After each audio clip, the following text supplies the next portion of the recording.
Bonjour à toutes et à tous. Bonjour à toute l'équipe paroissiale de Neuliac, au Père Antoine de Roec et à toutes les personnes présentes sur les réseaux pour écouter cette messe du dimanche. Merci de me donner l'occasion de présenter la commune dans une période compliquée où l'on est obligé de s'adapter. Vous le faites aujourd'hui grâce aux moyens technologiques. La commune s'étend sur 3100 hectares et compte 1450 habitants. Elle est située au nord de la ville de Pontivy et en limite des Côtes d'Armor. Le Blavet borde le territoire de la commune sur tout son côté ouest et nous dirige vers le lac de Guerlédan. Sur le côté est, c'est le canal de Nantes à Brest qui nous sépare de Saint-Géran et Noyal-Pontivy. Beaucoup de randonneurs français et étrangers empruntent à pied ou à vélo ces chemins de halage tout au long de l'année. Neuliac est avant tout une commune rurale avec une trentaine d'exploitations agricoles en activité, la plupart en production végétale, notamment la pomme de terre qui a fait la réputation de la commune. Nous avons la chance également d'avoir deux zones d'activité économique. La première, le parc d'activité de Saint-Éloi, situé au nord de Pontivy, composé d'entreprises liées à la vente de matériel agricole, mais aussi composé d'artisans. À peu près 70 personnes travaillent sur cette zone. 3 hectares de terre ont été achetés par Pontivy Communauté en vue de futures installations. La deuxième zone, le parc d'activité de Kergouette, à l'est de la commune, où s'est installée la base logistique d'Intermarché qui emploie plus de 200 salariés. À noter également la présence d'artisans et d'auto-entrepreneurs installés à Neuliac en dehors de ces zones artisanales. Pour les services, la commune dispose d'une bibliothèque, une salle de sport, un court de tennis, 2 terrains de football, des salles communales disponibles à la location, une maison des associations et un service de transport à la demande géré par la communauté de communes. Nous avons également 2 écoles, un restaurant scolaire et une garderie périscolaire pour une centaine d'enfants scolarisés sur la commune. De plus, un cabinet infirmier, un kinésithérapeute, une pharmacie et une structure pour personnes âgées complètent cette offre de services. Les commerces, vous pouvez fréquenter la crêperie, le salon de coiffure, le bar tabac-presse, le garage auto, la station-service, un commerce de pizza et plats à emporter et les ventes de produits à la ferme. On dit souvent que le dynamisme d'une commune se mesure au nombre d'associations. Plus de 20 associations sont présentes sur Neuliac. Leur rôle est de dynamiser la commune et de créer ce lien social indispensable. Merci à tous ces bénévoles. Après avoir parlé du patrimoine touristique, notamment le canal de Nantes à Brest et le Blavet, quelques mots sur le patrimoine religieux. Une église paroissiale, où se déroule la messe de ce matin, et différentes chapelles de la commune, en commençant par la chapelle de Saint-Éloi, à la frontière de Pontivy. La chapelle Notre-Dame de Carmès, classée monument historique dans les années 80. Les travaux de rénovation des retables sont quasiment terminés. La municipalité et l'association espèrent une inauguration dans les prochaines semaines. La chapelle de Saint-Sanson, cette chapelle est en cours d'inscription. La chapelle du Moussoir, les travaux ont été faits récemment pour consolider la charpente. Et enfin la chapelle du Rose, qui me tient à cœur car c'est la chapelle de mon quartier. À noter que l'art dans les chapelles aura lieu du 18 juillet au 20 septembre et que la chapelle de Carmès fera partie du circuit. Comme vous le voyez, Neuliac dispose d'atouts importants. Une commune à taille humaine où la qualité de vie n'est pas un vain mot à 2 pas de la ville. Pour terminer, en ces temps de crise sanitaire, je souhaite remercier toutes les personnes qui nous ont aidés à confectionner des masques et à les distribuer. En espérant vous retrouver physiquement le plus rapidement possible, je vous souhaite une agréable messe et un bon dimanche.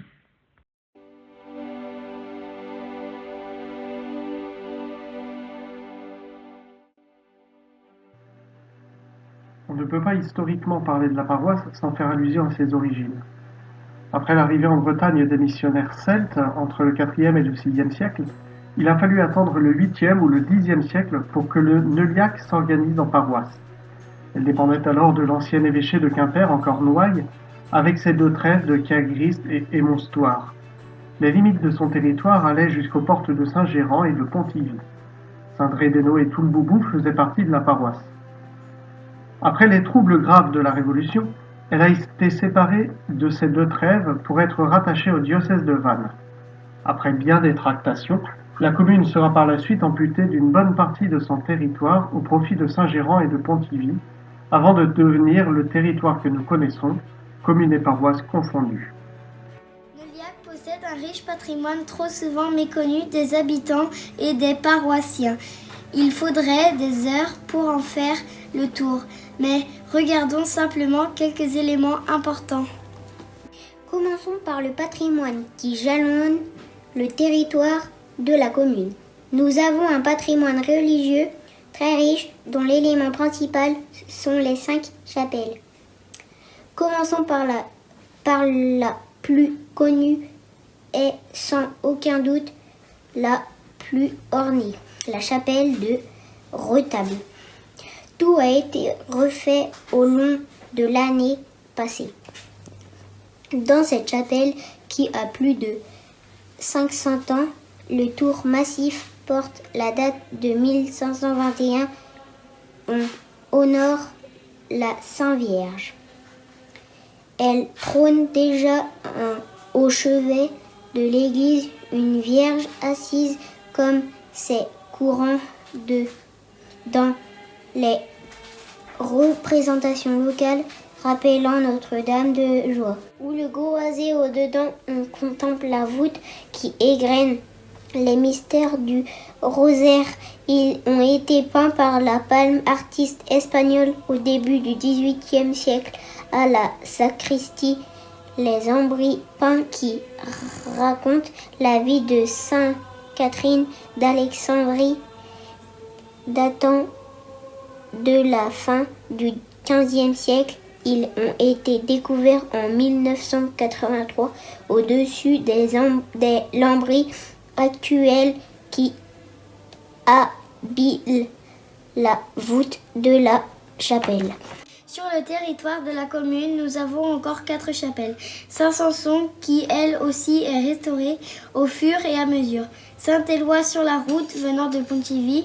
La chapelle du Rose au bord du canal dédiée à Notre-Dame Délivrance. Enfin, celle du Moustoir sous le patronage de Saint-Maurille. Le patrimoine immobilier a basculé en grande partie dans l'usage commun, puisque l'ancien presbytère est aujourd'hui reconverti en logements sociaux, quand la maison des vicaires est devenue le club des anciens. La paroisse possède encore la salle Notre-Dame de Carmès, construite en 1951 et 52. Elle est aujourd'hui interdite au public pour des raisons de sécurité. L'église actuelle, probablement remaniée au XVIIe et XVIIIe siècle, daterait du XVe siècle et remplacerait un autre édifice du XIe, situé dans les dépendances de l'actuelle salle Notre-Dame de Carmès. La sacristie a été construite en 1780 et la tour a été élevée en 1824, comme l'indique l'inscription toujours visible au-dessus du porche d'entrée. L'édifice, à la fin du XIXe siècle, était dans un état de délabrement tel qu'il n'était plus question de les restaurer. En 1913, il y a eu un projet de construction d'une nouvelle église, déjà prévu en 1890, et finalement interrompu à cause de la guerre. Il n'y avait plus d'autre solution que la reprise des travaux de restauration et d'agrandissement de l'ancienne église qui ont démarré en 1927. Le recteur, décédé en 1931, ne verra pas son œuvre achevée et les travaux seront poursuivis par son successeur en 1932, avec notamment la réfection complète de la voûte en plâtre. En 1971, un changement notoire est intervenu dans le chœur par le transfert du maître-autel dans le transept nord et son remplacement au milieu du chœur par un autel constitué en partie des pierres de l'ancienne table sainte et des boiseries de la chaire à prêcher. La dernière phase de restauration est intervenue en 2015. Elle comportait un important programme de dépose des voûtes de plâtre dans les deux transepts de périodes différentes et le remplacement par des lambris de bois, chacun dans son propre style. L'église est sous le patronage des apôtres Saint-Pierre et Saint-Paul. C'est un édifice classique en forme de croix latine, sans caractère architectural particulier.